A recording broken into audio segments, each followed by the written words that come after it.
Hi friends, welcome to our channel Solutnz.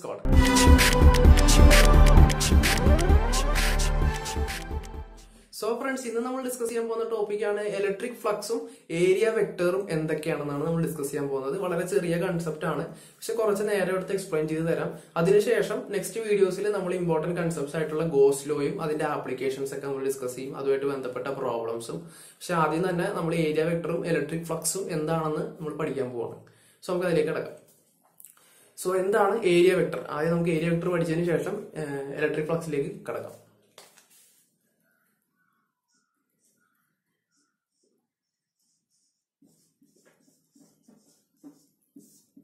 Area vector. Okay. Area vector is area is a scalar quantity. That's vector quantity. But we area vector. Area vector is now, area is a scalar quantity vector area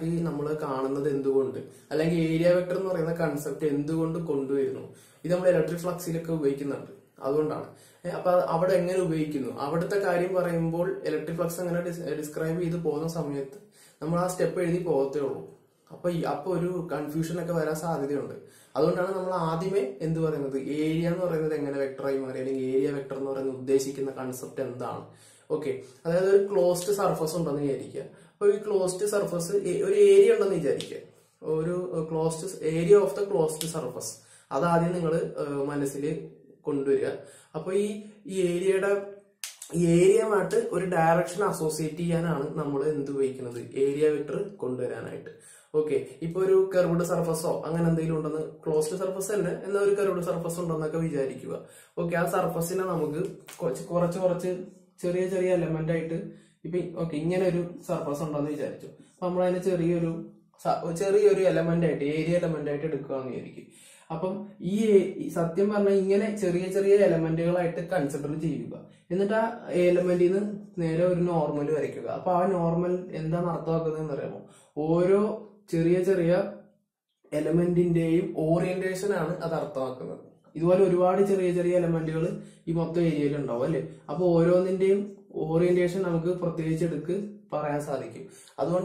normal. This is area vector. Okay, that is area is a scalar vector. But we vector associate direction concept in area area vector. So area is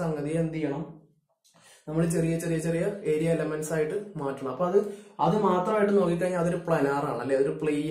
So a plane is normal normal to a plane gives the orientation. Normal to the plane gives us the orientation of that plane. So this plane is area element. But that's a plane. That plane is normal. That plane is orientation. That's direction. Okay. That's elements, area elements. That's all planes. Planes. Normal particular point direction orientation. So this concept is area vector. Okay, now we have an image. This image is an area element. Area element is delta S. So this delta S is area element. Area vector is normal unit vector. N mark image. Okay, so N is a unit vector. Delta S is magnitude of area element. We area area element. Okay, point area element. N is unit vector. Okay, so you can see the image the orientation area element vector area element vector area element normal unit vector. Okay, that's area vector. So area vector is equal to n dot delta S. So this is area vector. Area vector is equal to n dot delta S. This is electric flux. Okay friends, അപ്പൊ നമ്മൾ പഠിക്കാൻ പോകുന്നതാണ് electric flux അല്ലെ. Electric flux എന്ന് പറഞ്ഞിട്ട് നിങ്ങൾക്ക് ഇപ്പൊ ഒരു ഇമേജ് കാണാൻ സാധിക്കും. ഇപ്പൊ നിങ്ങൾ അതിനകത്ത് കാണുന്നുണ്ട് കുറെ ഇലക്ട്രിക് ഫീൽഡ് ലൈൻസ് ഒരു യൂണിറ്റ് ഏരിയയിലൂടെ കടന്നു പോകുന്നത് കാണുന്നുണ്ട് അല്ലെ. ഒരു കേസിൽ ആ ഇമേജിൽ നിങ്ങൾക്ക് കാണാൻ സാധിക്കും ഒരെണ്ണം ഇങ്ങനെ ചരിഞ്ഞിരിക്കും, ഒരെണ്ണം ഇങ്ങനെ പെർപെൻഡിക്കുലർ ആയിട്ട് തന്നെ ഇരിക്കും. ഓക്കെ, അപ്പൊ ഇലക്ട്രിക് ഫീൽഡ് ലൈൻസ് ഇപ്പൊ ഇങ്ങനെയാണ് പാസ് ചെയ്യുന്നതെന്ന് വിചാരിക്കാം. ഇങ്ങനെ പാസ് ചെയ്ത് കഴിയുമ്പോൾ ഇങ്ങനെയാണ് അയാൾ ഇരിക്കുന്നതെങ്കിൽ ഈ 3 ലൈൻസ് അതിനകത്തൂടെ എന്ത് ചെയ്യും, പാസ് ചെയ്യും, അല്ലെങ്കിൽ കൂടുതൽ ലൈൻസ് അതിനകത്തൂടെ പാസ് ചെയ്യും. അതാണ് അവർ ഉദ്ദേശിച്ചിരിക്കുന്നത്.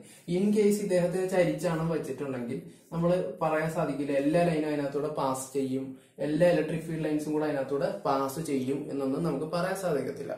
ആക്ച്വലി ഇലക്ട്രിക് ഫ്ലക്സ് കൊണ്ട് ഉദ്ദേശിക്കുന്നത് എന്താണെന്നറിയോ? It is the measurement of electric field lines passing through that area. Okay, ആ ഏരിയയിലൂടെ എത്ര ഇലക്ട്രിക് ഫീൽഡ് ലൈൻസിന് പാസ് ചെയ്യാൻ സാധിക്കും, അല്ലെങ്കിൽ measure of electric field lines, എത്രമാത്രം ഇലക്ട്രിക് ഫീൽഡ് ലൈൻസ് അതിനകത്തൂടെ പോകുന്നു അതിനെ എല്ലാം കൂടെ ചേർത്ത് ഒറ്റവാക്കി പറയുന്നതാണ് എന്ത്, ഇലക്ട്രിക് ഫ്ലക്സ് എന്ന് പറയുന്നത്. അപ്പൊ നിങ്ങളുടെ ഈ ഇമേജിൽ തന്നെ വ്യക്തമായിട്ട് കാണുന്നുണ്ട് ആ ചരിച്ചു വെച്ചെടുത്ത് electric field lines passing through that area എന്ന് പറയുന്നത് കുറവാണ് അല്ലെ. ഇതുപോലെ പെർപെൻഡിക്കുലർ ആയിട്ട് വച്ചിരിക്കുന്നിടത്ത് കൃത്യമായിട്ട് നമുക്ക് കാണാം the measure of electric field lines passing through them is more, അല്ലെങ്കിൽ മാക്സിമം ആണെന്ന് പറയാൻ സാധിക്കുന്നുണ്ട്. സോ അതാണ് ആ ഒരു കണ്ടീഷൻ വെച്ചിട്ടാണ് നമ്മൾ ഇന്ന് ഇലക്ട്രിക് ഫീൽഡ് ലൈൻസിന്റെ കാര്യങ്ങളൊക്കെ പഠിക്കുക, അല്ലെങ്കിൽ ഇലക്ട്രിക് ഫ്ലക്സിനെ പറ്റി പഠിക്കുക, അല്ലെങ്കിൽ ഫ്ലക്സിന്റെ ഇക്വേഷൻ പഠിക്കാൻ പോകുന്നത്. ഓക്കെ, ഫ്ലക്സിന്റെ ഒരു ഇലക്ട്രിക് ഫ്ലക്സ് എന്നും പറഞ്ഞ് നമ്മൾ പഠിക്കുമ്പോൾ അതിന്റെ സൈനും കൂടെ പഠിക്കുക. ഇതിന് നമ്മൾ പറയുന്നതാണ് ഫൈ എന്നാ പറയുന്നത്. ഈ സിമ്പലിന്റെ പേരാണ് ഫൈ. ഓക്കെ, അപ്പൊ ഇലക്ട്രിക് ഫ്ലക്സ് എന്ന് പറഞ്ഞാൽ it's A measurement of electric field lines crossing this unit area. Okay, അപ്പൊ നമ്മൾ നേരത്തെ പറഞ്ഞായിരുന്നു ഇവിടെ ഒരു ഡെൽറ്റ എസ് എന്ന് പറഞ്ഞിട്ട് ഒരു ഏരിയ എലമെന്റ് ഉണ്ടെന്ന് വിചാരിച്ചോ. ഓക്കെ, അപ്പൊ ഇതിന്റെ അകത്തൂടെ ഒരു ഇലക്ട്രിക് ഫീൽഡ് ലൈൻസിനെ ഞാൻ പാസ് ചെയ്ത് പോകുന്നുണ്ട്. ഓക്കെ, അപ്പൊ നേരത്തെ ഏരിയ വെക്ടർ ഞാൻ പറഞ്ഞായിരുന്നു എന്താണ്, ഇതിനകത്തൂടെ ഇലക്ട്രിക് ഫീൽഡ് ലൈൻസ് ഞാൻ പാസ് ചെയ്യുന്നുണ്ട്. നേരത്തെ ഏരിയ വെക്ടർ പറഞ്ഞപ്പോ ഏരിയ വെക്ടർ എന്തിനു ഉപയോഗിക്കുന്നു? ഈ ഏരിയ വെക്ടറിനെ നമ്മൾ എന്തെങ്കിലും ഡയറക്ഷനുമായിട്ട് അസോസിയേറ്റ് ചെയ്ത് സംസാരിക്കാൻ യൂസ് ചെയ്യും ഏരിയ വെക്ടറിന്. സോ ഇവിടെ നമ്മൾ എന്തും അതിനകത്തൂടെ പാസ് ചെയ്യുന്നത് ഇലക്ട്രിക് ഫീൽഡ് ലൈൻസിനെ പാസ് ചെയ്യുന്നത്. സോ ഈ ഐഡിയയുമായിട്ട് അസോസിയേറ്റ് ചെയ്യിപ്പിക്കുമ്പോൾ നമുക്ക് എങ്ങനെ പറയാൻ സാധിക്കണം? It is E dot delta S. അപ്പൊ അവിടുത്തെ ഫ്ലക്സ് എന്ന് പറയുന്നത് എന്തായിരിക്കും? ഫ്ലക്സ് എന്ന് പറയുന്നത് phi is equal to E dot delta S. അതായത് measurement of the electric field lines എന്തിന് പ്രൊപ്പോർഷണൽ ആണ്, അല്ലെങ്കിൽ എന്താണ് നമുക്കത് കാട്ടിത്തരുന്നത്? ഇ ഡോട്ട് ഡെൽറ്റ എസ് ചെയ്താൽ മതി. ഓക്കെ, അപ്പൊ അങ്ങനെ വരുമ്പോ നമുക്ക് എങ്ങനെ എഴുതാം? E delta S A dot B എന്ന് പറയുമ്പോൾ E dot delta S cos theta എന്ന് പറയും. അപ്പൊ തീറ്റ എന്തായിരിക്കും നോക്കാം.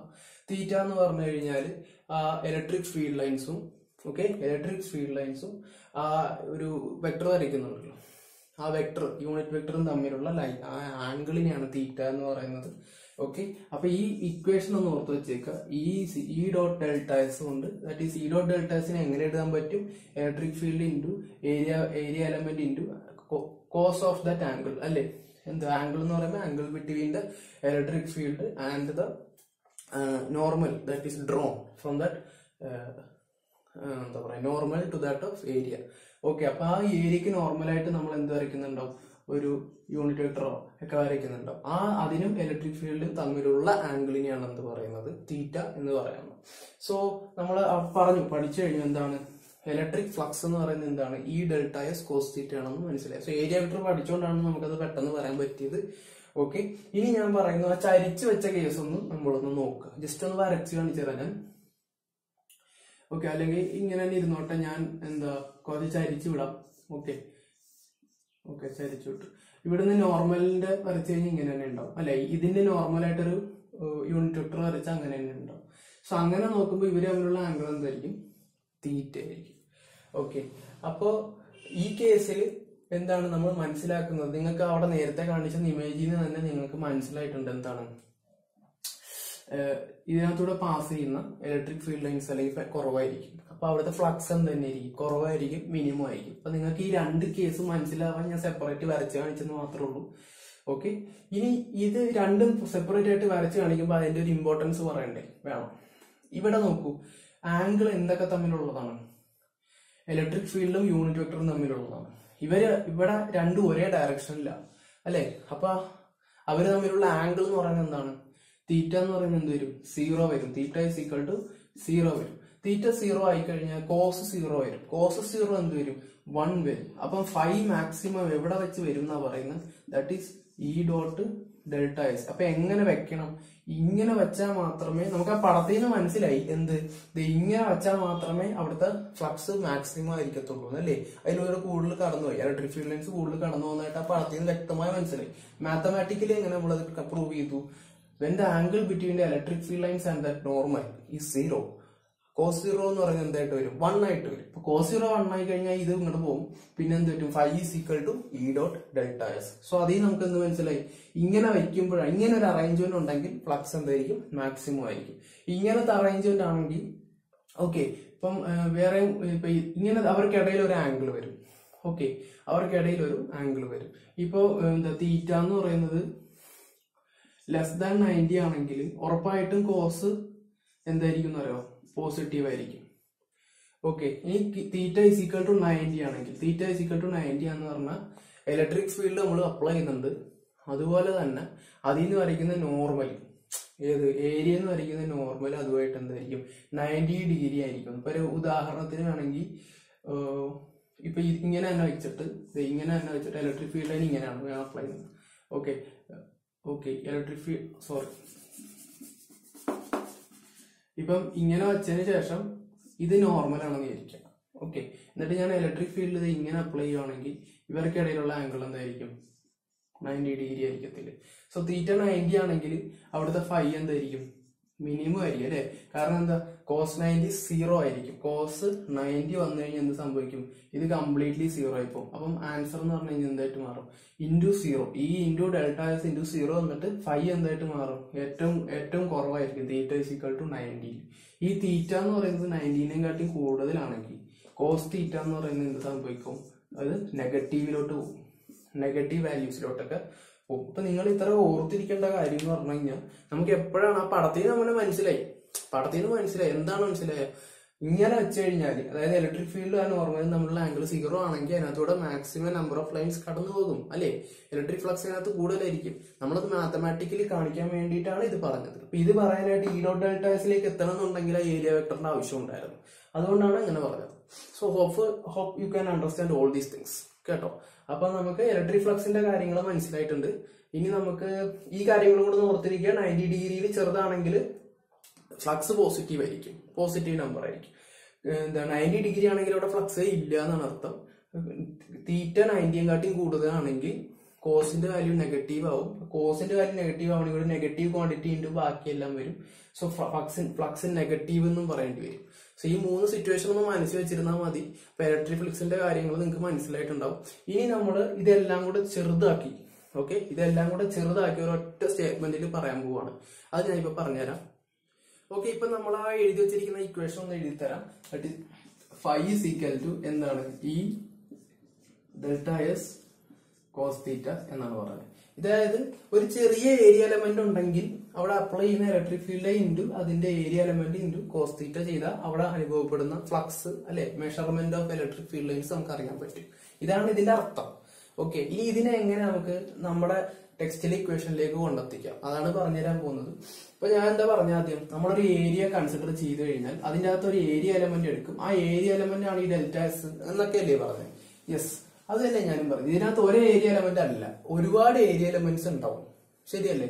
അപ്പം എന്താ, ഇതിന്റെ എല്ലാ ഏരിയ എലമെന്റിന്റെയും കൂടെ ഫ്ലക്സ് നമുക്ക് കണ്ടെത്തണമെന്നുണ്ടെങ്കിൽ അതിന്റെ അർത്ഥം എന്താ? ഈ ഏരിയ എ ആണ് ഇതിനകത്ത് ഏരിയ, ഇതിന്റെ മൊത്തം ഏരിയ കണ്ടെത്തണം എന്നുണ്ടെങ്കിൽ ഇതിന്റെ അകത്തുള്ള എല്ലാ ഏരിയ എലമെന്റിലും സംഭവിച്ച ഫ്ലക്സ് എടുത്ത് വെച്ച് കൂട്ടേണ്ടി വരും. അപ്പൊ നമ്മൾ അതിനു വേണ്ടി എഴുതുന്നത് ഇങ്ങനെയാണ്: flux total, phi total is equal to, ഇതുപോലെ ഒരുപാട് ഏരിയ എലമെന്റ് ഉണ്ടായിരുന്നു. അപ്പം ഇങ്ങനെ ഓരോന്നിന് 1 2 പ്ലസ് പ്ലസ് ഇട്ട് ചെയ്യാണ്ട് നമുക്ക് ഇങ്ങനെ എഴുതി വെക്കാം. ഇതാണ് സമ്മേഷൻ എന്ന് പറയും. എന്താ, എല്ലാം കൂടെ കൂട്ടി വെച്ചാൽ മതി എന്ന് അതിന്റെ അർത്ഥം. അപ്പൊ നമ്മൾ എന്ത് എഴുതും? ഈ ഡെൽറ്റ എസ് കോസ് തീറ്റ, ഈ ഡെൽറ്റ എസ് കോസ് തീറ്റ. അപ്പൊ ഇതിന്റെ അർത്ഥം എന്താണെന്നറിയോ? ഒരുപാട് ഏരിയ എലമെന്റ് ഉണ്ട്, അതെല്ലാം കൂടെ എടുത്തു വെച്ചിട്ട് ഇപ്പൊ ഞാൻ ഒരു area element 1, area element 2, area element 3 എന്നും പറഞ്ഞ് ഞാൻ മാർക്ക് ചെയ്തിട്ടുണ്ട്. Delta S 1, delta S 2, delta S 3 നിങ്ങൾ മാർക്ക് ചെയ്തിട്ടുണ്ടെങ്കിൽ ഓരോന്നിന്റെ എടുത്തു വെച്ച് കൂട്ടി കൂട്ടി കൂട്ടി കൂട്ടി എഴുതി പോവാം. അങ്ങനെ ഒരുപാട് എഴുതുന്നതിന് പകരം നമ്മൾ ഇത് ഇട്ട് കഴിഞ്ഞാൽ അതിന്റെ അർത്ഥം എന്താണെന്നറിയോ? അതെല്ലാം കൂടെ കൂട്ടിയിട്ട് കിട്ടിയത് ഇതെന്നാ. ഓക്കെ, അപ്പൊ ഈ സമ്മേഷൻ ഓഫ് ഈ ഡെൽറ്റ എസ് കോസ് തീറ്റ എന്ന് വേണമെങ്കിൽ നമുക്ക് പറയാം. സോ ഫൈ ടോട്ടൽ കണ്ടുപിടിക്കാനായിട്ട് നമുക്ക് എന്ത് പറയാം? ഇവരെ എല്ലാവരെയും കൂടെ ഏരിയ എലമെന്റിന്റെ എല്ലാത്തിനും കൂടെ അനുഭവപ്പെടുന്ന ഇലക്ട്രിക് ഫീൽഡിനെ ഈ ഫോർമുലയിലേക്ക് കൊണ്ടെത്തിച്ചിട്ട് പ്ലസ് ചെയ്താൽ മതി എന്ന് വേണമെങ്കിൽ പറയാം. പക്ഷേ ഇനി നമുക്ക് ടെക്സ്റ്റൈൽ ഇക്വേഷനിലേക്ക് കൊണ്ടുവരാൻ ഇത് ഞാൻ പറഞ്ഞു ചെറിയ ചെറിയ ഏരിയ എലമെന്റിലേക്ക് മാറ്റാമെന്ന്. ഈ ഏറ്റവും ചെറിയ ഏരിയ എലമെന്റ് കുഞ്ഞു കുഞ്ഞു ഏരിയ എലമെന്റിലേക്ക് മാറ്റുമ്പോൾ എന്ത് സംഭവിക്കും അറിയാവോ? കുറെ ഏരിയ എലമെന്റ്സ് വരും. അതായത് നമുക്ക് എണ്ണം പറ്റത്തില്ല. കാരണം സമ്മേഷൻ കൂടും. ഒരുപാട് എലമെന്റുകൾ വരുമ്പോൾ കുറച്ചും കൂടെ ചെറിയ ചെറിയ ചെറിയ കുഞ്ഞു കുഞ്ഞു എലമെന്റുകളാക്കുമ്പോൾ എന്ത് സംഭവിക്കും? സമ്മേഷൻ ഇങ്ങനെ കൂടി കൂടി കൂടി വരും. സോ സമ്മേഷന്റെ മറ്റൊരു ടേമാണ് എന്ത്? ഇന്റഗ്രേഷൻ എന്ന് പറയും അല്ലെ. അപ്പൊ ആ സർഫസിലുള്ള എല്ലാം കൂടെ നമ്മൾ എന്ത് ചെയ്യും? ഇന്റഗ്രേറ്റ് ചെയ്യും. Okay, integrating. അപ്പം കുറെ കൂടെ കുഞ്ഞു കുഞ്ഞു എലമെന്റ് ആക്കുമ്പോൾ ഈ ഡെൽറ്റാസിനെ നമ്മൾ എങ്ങനെ എഴുതുന്നറിയോ? കുറെ കൂടെ ചെറുതായപ്പോ E dot D S cos theta എന്ന് എഴുതും. വേറെ ഒരു ചേഞ്ചും ഇല്ല. അതായത് നമ്മൾ ഇപ്പം ചെറിയ ചെറിയ ഏരിയ എലമെന്റ് ആക്കി എന്ന് പറഞ്ഞു. കുറെ കൂടെ കുഞ്ഞു കുഞ്ഞു എലമെന്റ് ആക്കുമ്പോൾ എന്ത് സംഭവിക്കും? കുറെ കൂടെ സമ്മേഷൻ കൂടും. ഇപ്പൊ നമ്മൾ എത്ര ചെയ്തിട്ടുണ്ടോ അതിന്റെ തന്നെ കുറെ കൂടെ സമ്മേഷൻ കൂടി. ഇപ്പൊ 5 എണ്ണം കൂട്ടിയിട്ടുണ്ടെങ്കിൽ ചിലപ്പോൾ 15 എണ്ണം കൂടെ കൂട്ടേണ്ടി വരും. അതായത് സമ്മേഷൻ കൂടും. സോ അതറിയാം. അത് നമ്മൾ ചെയ്യുന്നത് എങ്ങനെയായിരിക്കും? ഇന്റഗ്രേഷൻ ആയിരിക്കും. നമ്മൾ ആദ്യം ഒരു ചെറിയ സാധനത്തിന്റെ ചെയ്യുന്നു, എന്നിട്ട് നമ്മൾ ഇന്റഗ്രേറ്റ് ചെയ്ത് കണ്ടുപിടിക്കുക ചെയ്തിരുന്നത്. ഇപ്പൊ നമ്മൾ ഒരുപാട് പ്രൂഫ് ചെയ്തിട്ടുണ്ട് ഇന്റഗ്രേഷൻ വെച്ചിട്ട്. അപ്പൊ നിങ്ങൾക്ക് മനസ്സിലായിട്ടുണ്ടാവും. So E dot D S cos theta എന്നാവും. നമ്മളിത് ചെയ്യുന്നത് ഒരു സർഫസ് ആണ്. സോ ഒരു സർഫസിൽ ഇന്റഗ്രൽ നമ്മൾ ചെയ്യുന്നത്. സോ ഇതിനെ നമ്മൾ പറയുന്നതാണ് എന്ത്? Surface integral. കാരണം ഒരു സർഫസിലല്ലേ നമ്മൾ ഇതെല്ലാം ചെയ്യുന്നത്, ഒരു ഏരിയയിലല്ലേ നമ്മൾ ചെയ്യുന്നത്. സോ സർഫസിൽ കംപ്ലീറ്റ്ലി നമ്മൾ എന്ത് ചെയ്യും? ഇന്റഗ്രേറ്റ് ചെയ്യും. So E dot D S cos theta എന്നാക്കും. സോ ടോട്ടൽ ഫ്ലക്സ് എന്ന് പറയുന്നത് എന്താണ്? E dot D S cos theta, integral of surface integral of electric field into D S cos theta. So friends, നമ്മൾ ഇന്ന് പഠിച്ച electric ഫ്ലക്സും area വെക്ടറൊക്കെ നിങ്ങൾക്ക് clear ആയെന്ന് വിശ്വസിക്കുന്നു. നമ്മൾ ഇനി പഠിക്കാൻ പോകുന്ന ഗോസ് ലോ, ആപ്ലിക്കേഷൻസ്, പ്രോബ്ലംസ്, ഈ കാര്യങ്ങളൊക്കെ ചെയ്യാനും മനസ്സിലാക്കാനൊക്കെ ഇന്ന് നമ്മൾ പഠിച്ചതിന്റെ ഒരു ബേസിസ് നമുക്ക് ആവശ്യമുണ്ട്. സോ ഇതിനകത്ത് എന്തെങ്കിലും ഡൗട്ട് ഉണ്ടെങ്കിൽ നിങ്ങൾ കമന്റ് ബോക്സിൽ പോസ്റ്റ് ചെയ്യുക. അതേപോലെ ഈ ചാനലിലെ മറ്റു വീഡിയോസ് ഇതും ഒക്കെ ഹെൽപ്ഫുൾ ആയിട്ടുണ്ടെങ്കിൽ നിങ്ങൾ ലൈക്ക് ചെയ്യാനും ഈ ചാനൽ സബ്സ്ക്രൈബ് ചെയ്യാനും ബെൽ ബട്ടൺ ക്ലിക്ക് ചെയ്യാനും മറക്കാതിരിക്കുക. അതേപോലെ നിങ്ങൾ മാക്സിമം ഫ്രണ്ട്സിലേക്കും ഷെയർ ചെയ്യുക. ഓക്കെ, നമ്മൾ മറ്റൊരു സെഷനിൽ നമ്മൾ കണ്ടുമുട്ടാം.